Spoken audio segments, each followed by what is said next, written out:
Good morning, my faithful listeners. If you're just tuning in, the morning radio music is over and we're live at the bottom of the hour with the latest goings-on in the little corner of the post-apocalyptic wasteland we call home. The date is the 5th of April, probably, and I'll be your host this fine day. Up first, the weather. It's raining. Again. Moving on. In other news. No, I will not do another detailed weather report. No one cares about the weather report, and I refuse to do another one. Fine, but only because it's you. But we're going to talk about this later. I apologize for the technical difficulties. We're back with a detailed report of the weather. The nuclear storm, now named N.S. Melina, is utterly destroying the coastline. N.S. Melina made landfall late last night, killing 13 local lunatics who, as reported yesterday, had gathered on Beer Bottle Beach. Local lunatic Albert Smith survived the storm's landfall and was found further up the coast. When interviewed, his mind seemed to have succumbed to the storm, speaking either unintelligible nonsense or a language our sources did not know. Melina is headed west, following the Chestnut River inland. It's a slow-moving storm, but the nuclear waste carried by the storm is your primary concern. Residents near the river can expect heavy flooding of irradiated waters within the day. It's the recommendation of this studio that residents near the river seek shelter on higher ground if able. If Melina continues on her current path, she will exit our broadcasting range in a few days, but will continue to drop rain on you, my faithful listeners, for quite some time. When she exits our range, I will no longer be reporting on the storm's progression.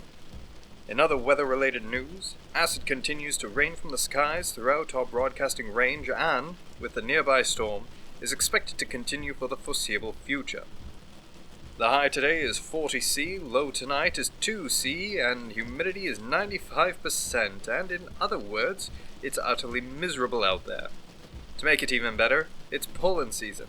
The world may yet have ended, but you still have to deal with pollen. Those little white brittle ferns that have been popping up still produce pollen not dissimilar from trees. So please, if you or your child turn yellow, don't panic. You'll probably be fine. That concludes the detailed weather report, and it's time to move on to news people actually care about.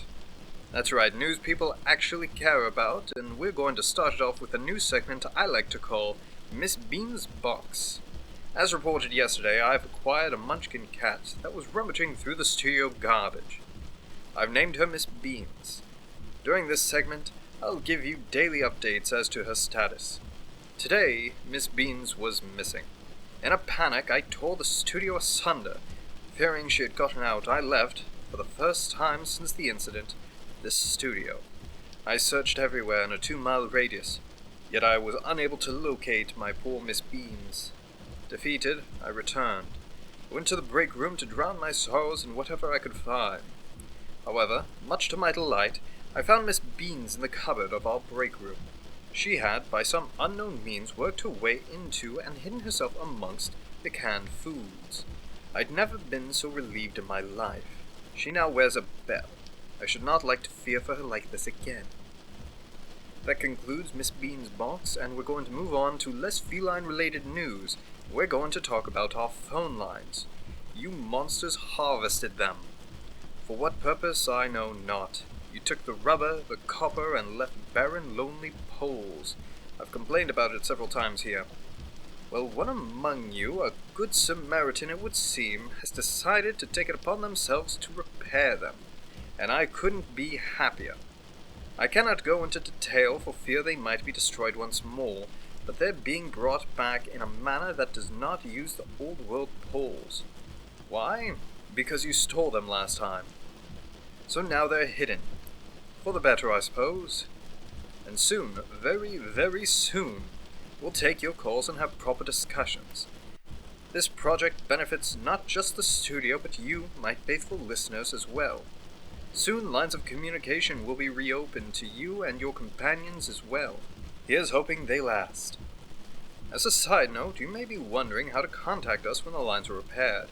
I intend to have the station's number circulated to each settlement through the means of our sources. Why not simply broadcast it? To prevent bandits from acquiring our contact information, of course.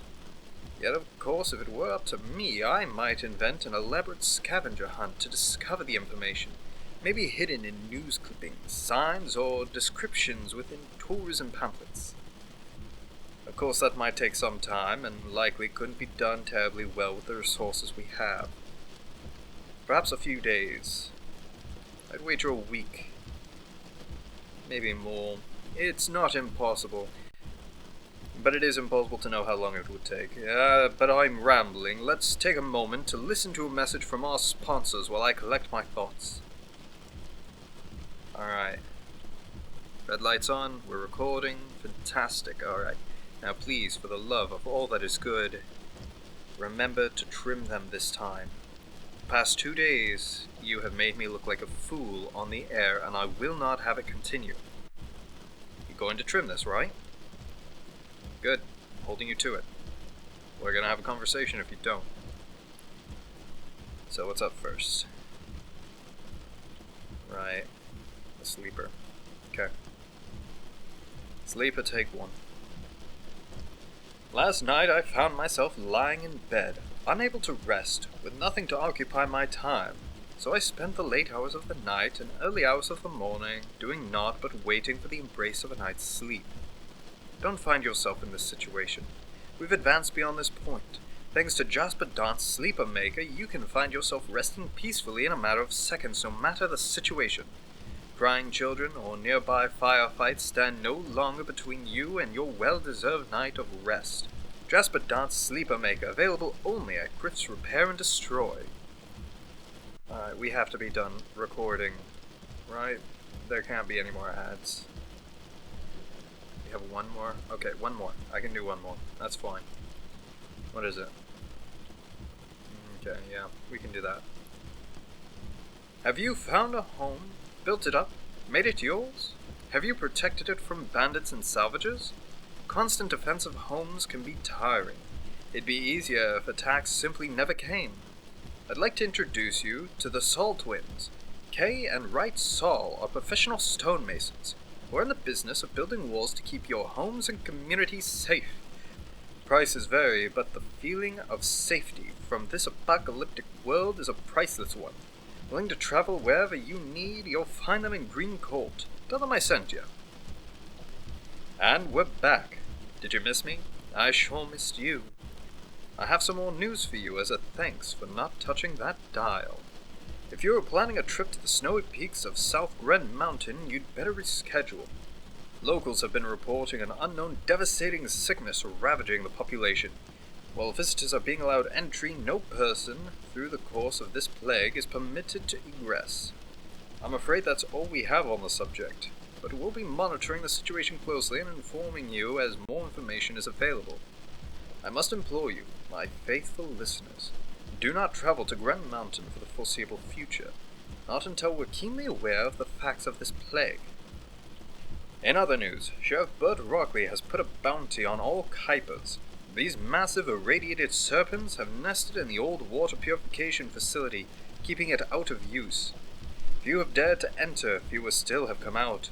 Kuipers possess venom potent enough to end the lives of 30 fat men with a single drop. Their musk is powerful enough to render one unconscious, and the sight of them has left many men paralyzed in terrible fear.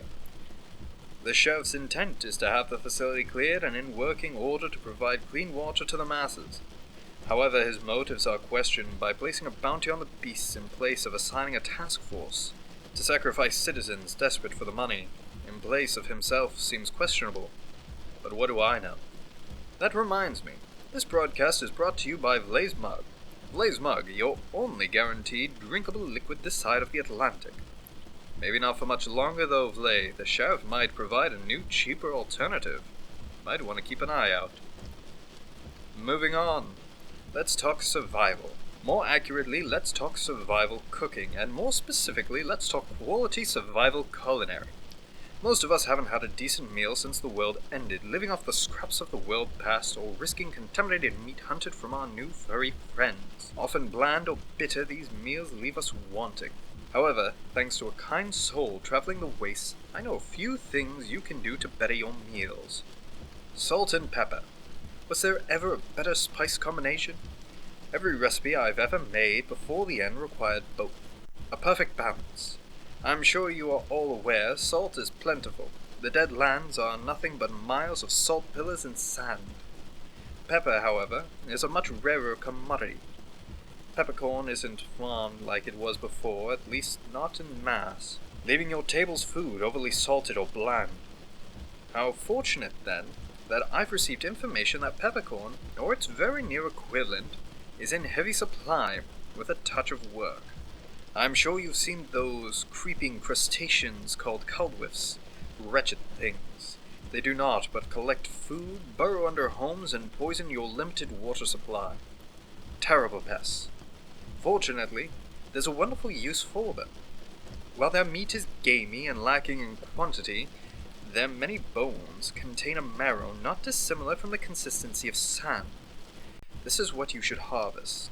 Collect the sand-like marrow in a jar, and boil it in water. That is, place the jar in boiling water with the marrow within. The marrow will melt into a viscous substance. When the marrow has melted in its entirety, remove it from the water and remove the lid from the jar. You must do this outside. I cannot stress that enough. You must remove the lid outside. The fumes from the ichor within are deadly within confined spaces. Outside you ought to be safe, but do employ a sensible use of caution. The ichor, when cooled, will thicken and form into a ball. This ball will be malleable and safe to handle. Remove it from the jar and grind it down to a powder. The end result is a black powder with taste not dissimilar from fresh pepper. I attempted this myself, and, I must admit, I wept at the taste of a decently seasoned meal for the first time in a terribly long time. I imagine soon caldwiths will be a staple to the household as folks keep them for their marrow. A new market may be forming for you intrepid farmers, and to you I wish you the best of luck, you caldwith herders. Moving on to what I'm sure many of you are waiting for. It's no secret that this world is a dangerous place.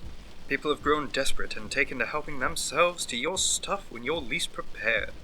Stay ready, stay informed with the latest reported bandit movements. From our anonymous sources, we're aware of 5 active bandit groups operating within our broadcasting range. This down from yesterday's 20. The Wolfpaw group has split into 2 forces, an offensive and defensive force. The defensive force of productive Wolfpaw bees have fortified their position outside the caves of Mount Deschk. In an impressive feat of salvage engineering, the Wolfpaw have constructed a concrete and metal structure from the remains of the world that was, which yet remains on the mountain.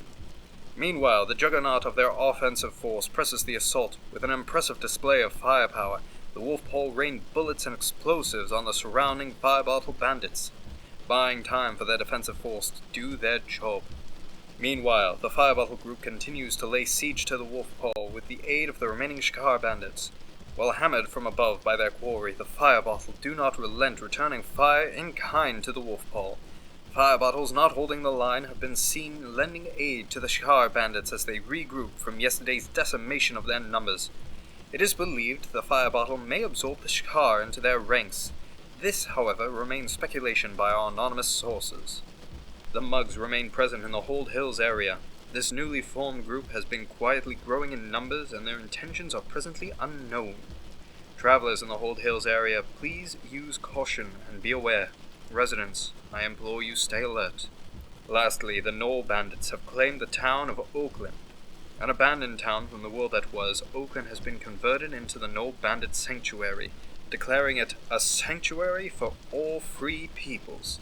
Their banner flies high, though it's unclear how long this can last.